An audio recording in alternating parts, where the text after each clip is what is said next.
This morning, we're talking about what makes some communities thrive and others fall apart. Author and self-proclaimed master of community, Veronica Smith, joins us now to talk about why some communities end up disappearing.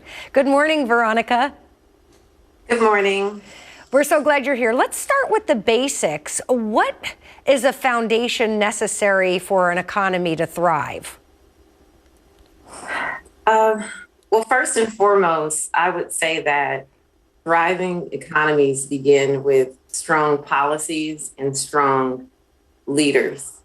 And I say that because if we look at, a community that has a Raley's, a Safeway, a Whole Foods, and the construct of that community from the people who live there, the elected officials who represent that community, it tends to look a little bit different from communities that are deemed as food desert. That all makes sense. So that leads us to a discussion about economic development and basically how it relates to communities. Can you explain a little bit about that? Economic development is really everything that makes our world thrive, everything that makes our community thrive, from the employers, the educational system, the political system, within an environment. And so when there are strong employers, strong industry, strong housing market, a community is thriving.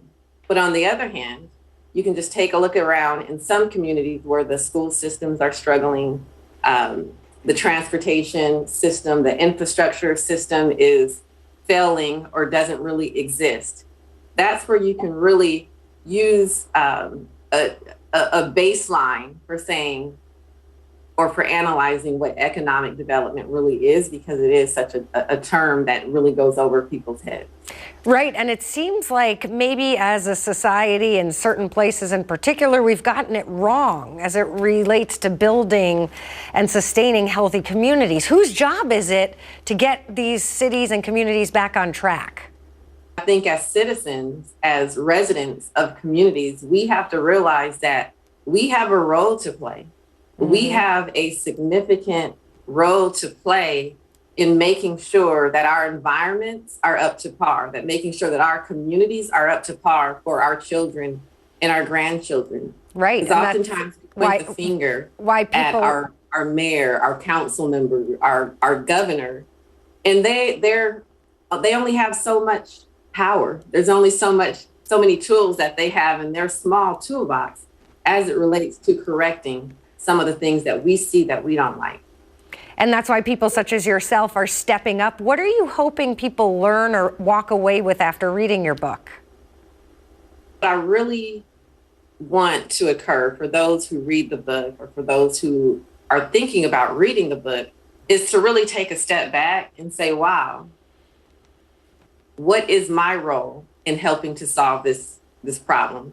What is my role in developing solutions that I then take to my elected official, to my pastor, to my school board? Because it's not one person's job.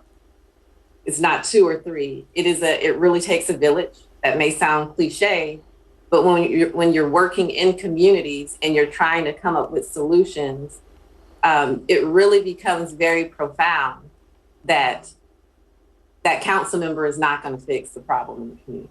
Right, and I think you got us all thinking this morning, Veronica, about what our role is. Thank you so much for joining us. You're welcome. Thank you so much for having me. And we'll be right back.